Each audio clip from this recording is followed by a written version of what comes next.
All right, ladies and gentlemen, we're moving on to example 1, and I believe we're in 7.4 now. I scrolled to it, didn't pay attention what section we're in, but it should be 7.4. If you watch the previous video, it goes through and attempts to explain why what I'm about to do works.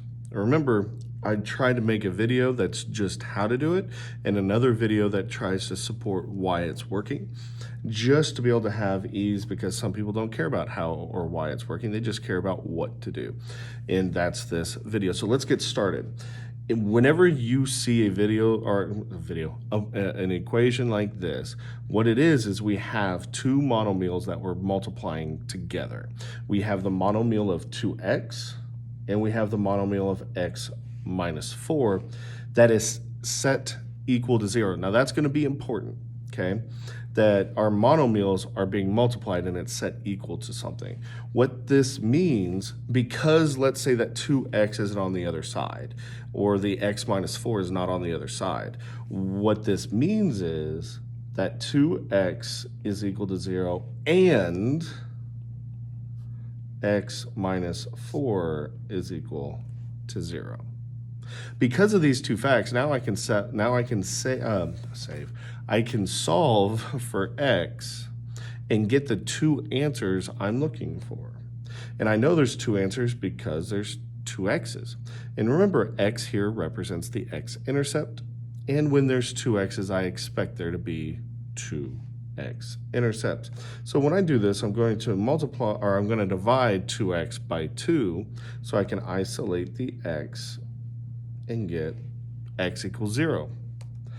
And when I do this side, x minus 4 equals 0, I'm going to add 4 to create a 0 pair.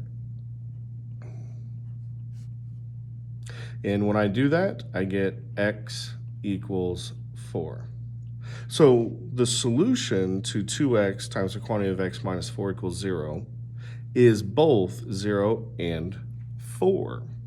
Now, I can check that real quick, and every place that there is an x, I can put in 0. So I could have 2 times that minus x minus 4 equals 0. And I'm going to get 2 times 0 is 0. 0 minus 4 is negative 4.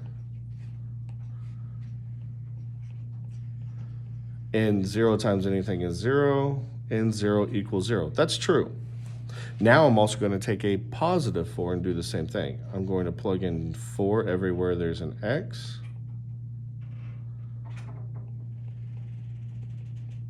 2 times 4 is 8, and 4 minus 4 is 0.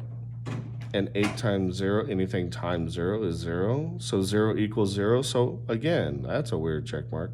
Again, I'm correct. So both 0 and 4 make true statements out of 2x times the quantity x minus 4 and quantity equals 0. And here we have two a little bit more obvious of monomials, x minus 3 and x times 9. We are multiplying them. So again, what that means is we are solving x minus 3 equals 0 and x minus 9 equals 0. Over here, I'm going to create a 0 pair to isolate x. I get x equals 3.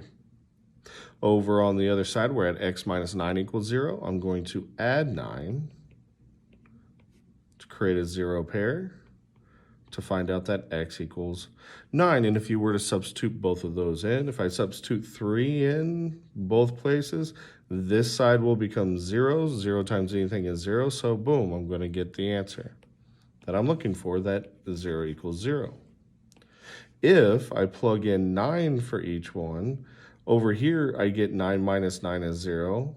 And I'm going to multiply by 6, and anything times 0 is 0. So again, 0 equals 0, and I'm good.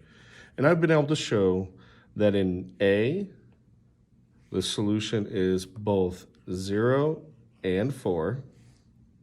And in B, I've been able to show that the solution is both 3 and 9.